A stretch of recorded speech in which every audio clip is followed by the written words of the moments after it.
வணக்கம் சொந்தங்களே, அன்னைஸ் கிச்சனிலிருந்து உங்கள் அம்மா சசிரேகா சுந்தர். இன்றைக்கி நம்ம கிச்சனில் என்ன செய்ய போகிறோம்னு பார்க்கலாம் வாங்க. நுரையீரல், ஆட்டு நுரையீரல் எடுத்து நான் ஒரு குழம்பு வச்சு காட்ட போகிறேன். இது பார்த்தீங்கன்னா எல்லாருக்கும் சுவாச பிரச்சனை இருந்தாக்கா அதெல்லாம் சரி செய்யக்கூடிய ஒரு மருத்துவ குணம் நிறைஞ்சது இந்த நுரையீரல். பார்த்தீங்கன்னாக்கா இதை நம்ம அடிக்கடி செஞ்சு சாப்பிட்டோன்னா நம்ம உடம்புல நுரையீரல் ஏதாவது பிரச்சனை இருந்தாலும் சுவாச பிரச்சனை இருந்தாலும் அது சரியாயிடும். இதனால் இதை பார்த்தீங்கன்னாக்கா நம்ம அடிக்கடி செஞ்சு சாப்பிட்ணும். இதுக்கு என்னென்ன பொருள்லாம் வச்சுருக்கேன்னு பார்க்கலாம் வாங்க.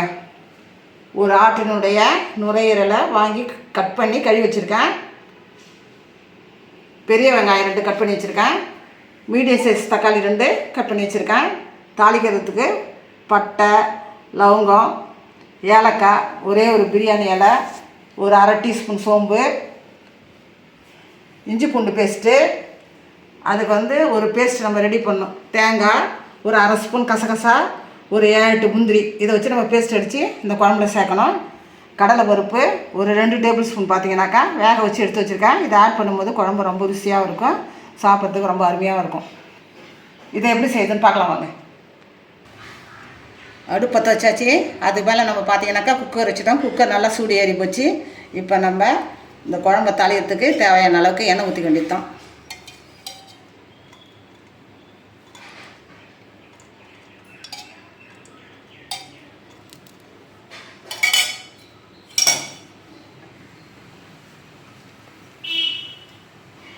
எண்ணெய் காஞ்சிடுத்து. இப்போ பட்டை, லவங்கம், ஏலக்காய் நல்லா பொரிஞ்சிடுது. எல்லாம் பட்டை லவங்கலாம் நல்லா பொரிஞ்சிடுது. இப்போ வெங்காயம் ஆட் பண்ண வேண்டியது.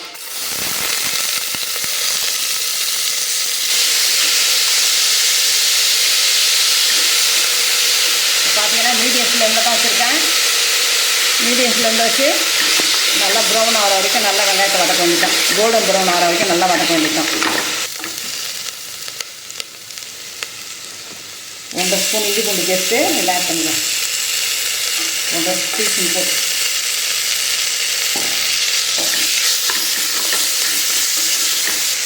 இப்போ தக்காளி அதில் சேர்த்துக்கணும்.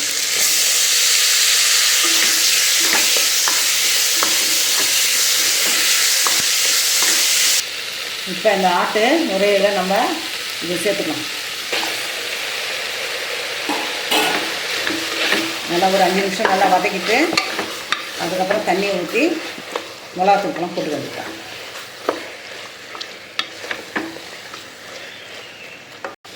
இதில் கொஞ்சமாக மஞ்சத்தூள் ஆட் பண்ணிக்கலாம். மஞ்சத்தூள் ஆட் பண்ணி ஒரு வதக்கறிக்கிட்டு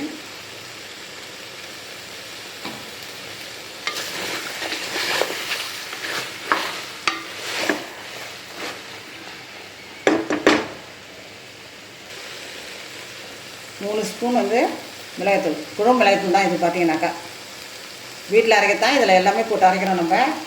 அதனால் இது எல்லாம் மிளகு, ஜீரகம், எல்லாம் வெந்தயம்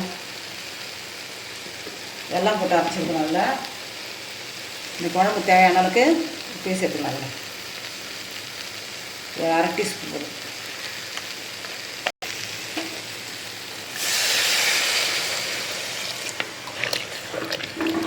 இந்த வெங்காயம், தக்காளி, இந்த நுரையீரல் எல்லாமே வேகக்கூடிய அளவுக்கு நல்லா கொஞ்சம் தாராளமாக நம்ம தண்ணி, தேவையான அளவுக்கு தண்ணி ஊற்றி நம்ம குக்கர் மூடியை போட்டு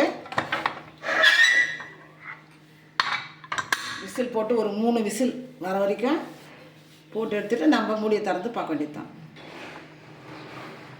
இப்போ நம்ம 3 விசில் அடிச்சுட்டு விசில் இப்போ எடுத்துக்குவோம்.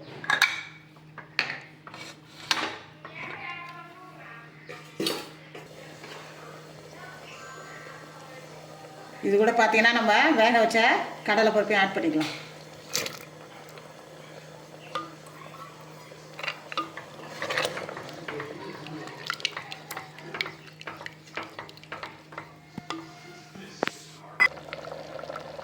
இப்போ அரைச்சி வச்சுக்கிற இந்த தேங்காயும் இந்த பருப்பையும் இதில் நம்ம ஆட் பண்ண வேண்டியதான்.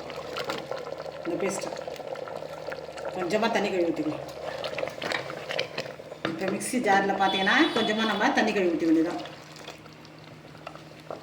ஒரு 5 நிமிஷம் நல்லா கொதிக்க விட்டு வேறு பாத்திரத்துக்கு நம்ம மாற்ற வேண்டியதான். அதுக்கு முன்னாடி பார்த்தீங்கன்னாக்கா கொத்தமல்லி தழை கொஞ்சம் போட்டுக்கலாம்.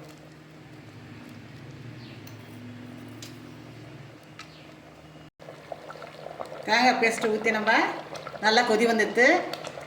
இப்போ நம்ம கேஸ் ஆஃப் பண்ணி வேண்டியதான். நம்ம அன்னீஸ் கிச்சனில் சூப்பராக பார்த்தீங்கன்னா ஆட்டினுடைய நுரையீரலை வச்சு ஒரு குழம்பு ஒன்று செஞ்சு காட்டிட்டேன். இது பார்த்தீங்கன்னா சாப்பாட்டில் போட்டு நம்ம சாப்பிட்லாம். இட்லி, தோசை, சப்பாத்தி, பூரி எதுக்கு வேணால் நம்ம தொட்டும் சாப்பிட்லாம். இதை ரொம்ப அருமையாக இருக்கும். வாரத்துக்கு ஒரு நாளாவது இதை நீங்கள் செஞ்சு சாப்பிடுங்க. உடம்புக்கு அவ்வளோ நல்லது. நுரையீரல் பிரச்சனை இருக்கவங்களுக்கு கூட இது சால்வ் பண்ணணும்னு சொல்லுவாங்க. அதனால் செஞ்சு பார்த்துட்டு எனக்கு கமெண்ட்ஸில் சொல்லுங்கள். லைக் பண்ணுங்கள், ஷேர் பண்ணுங்கள், கமெண்ட் பண்ணுங்கள். மறக்காமல் என்னுடைய அன்னீஸ் கிச்சனுக்கு சப்ஸ்கிரைப் பண்ணுங்கள். தேங்க்யூ.